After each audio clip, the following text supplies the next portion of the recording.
عیسائی کے سوالات اور حضرت عمر فاروق رضی اللہ تعالیٰ عنہ کے جوابات۔ ایک عیسائی نے چند سوالات لکھ کر حضرت عمر رضی اللہ تعالیٰ عنہ کو ارسال کیے اور ان سوالات کے جوابات طلب کیے۔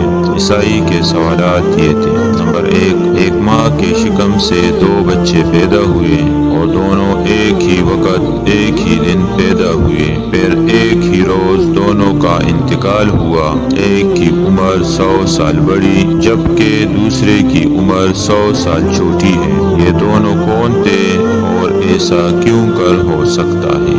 نمبر 2، وہ کون سی زمین ہے جہاں ابتدائی پیدائش سے قیامت تک صرف ایک مرتبہ سورج نکلا ہے، اس سے پہلے نہ کبھی نکلا ہے اور نہ آئندہ کبھی نکلے گا؟ 3، کون سی قبر ہے جس کا مدفون بھی زندہ تھا اور قبر بھی زندہ تھی اور قبر اپنے مدفون کو سیر کراتی رہی، پھر مدفون قبر سے باہر آیا اور زندہ رہ کر فوت ہوا؟ 4، وہ کون سا قیدی ہے جس کو قید خانے میں سانس لینے کی اجازت نہیں اور بغیر سانس لیے زندہ ہے؟ عیسائی کے سوالات پڑھنے کے بعد حضرت عمر رضی اللہ تعالیٰ عنہ نے حضرت عبداللہ ابن عباس رضی اللہ تعالیٰ عنہ کو بلایا اور فرمایا ان سوالوں کے جواب لکھ دو۔ حضرت عبداللہ ابن عباس رضی اللہ تعالیٰ عنہ نے اس سوالات کے یہ جوابات تحریر فرما دیے۔ جواب نمبر 1، وہ 2 بھائی جو ایک دن پیدا ہوئے، ایک ہی دن دونوں کی وفات ہوئی، پھر ایک بھائی 100 برس عمر میں چھوٹا، دوسرا 100 برس بڑا ہے، یہ دونوں بھائی حضرت عزیر اور حضرت عزیز ہیں، دونوں ایک ہی دن ایک ماں سے پیدا ہوئے اور دونوں کی وفات کا دن بھی ایک ہے، لیکن درمیان میں خدا تعالی نے اپنی قدرت کاملہ دکھانے کے لیے حضرت عزیر علیہ السلام پر 100 سال تک موت طاری رہی، پھر 100 سال کے بعد زندہ ہو کر اپنے گھر گئے، پھر کچھ دن اور زندہ رہے، پھر دونوں بھائی ایک ہی روز فوت ہوئے۔ حضرت عزیر علیہ السلام کی عمر 100 سال چھوٹی اور حضرت عزیز کی عمر 100 سال بڑی ہو گئی۔ نمبر 2،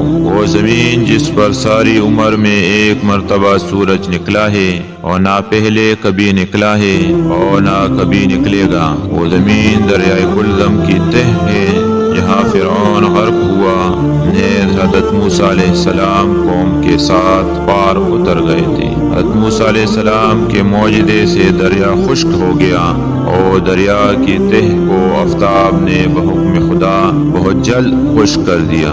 حضرت موسیٰ علیہ السلام اپنی قوم کے ساتھ دریا پار کر گئے اور فرعون غرق ہو گیا۔ اس زمین پر ساری عمر میں سورج صرف ایک مرتبہ نکلا اور آئندہ کبھی نہیں نکلے گا۔ 3، قبر جس کا مدفون اور قبر دونوں زندہ تھے اور قبر اپنے مدفون کو سیر کراتی رہی، وہ حضرت یونس علیہ السلام کی مچھلی تھی، قبر بھی زندہ تھی اور مدفون بھی زندہ، اور مچھلی آپ علیہ السلام کو سیر کراتی رہی، پھر آپ علیہ السلام مچھلی کے پیٹ سے باہر آ کر زندہ رہے، پھر وفات ہوئی۔ 4، جو قیدی قید خانے میں سانس نہیں لیتا اور بغیر سانس لیے وہ زندہ رہتا ہے، وہ بچہ ہے جو ماں کے شکم میں قید ہے اور خدا نے اس کے سانس لینے کا ذکر نہیں کیا اور نہ وہ سانس لیتا ہے، پھر بھی وہ زندہ رہتا ہے۔ حضرت عبداللہ بن عباس رضی اللہ تعالیٰ عنہ سے یہ جوابات لکھوا کر حضرت عمر رضی اللہ تعالیٰ عنہ نے عیسائی بادشاہ کے پاس بھیج دیے۔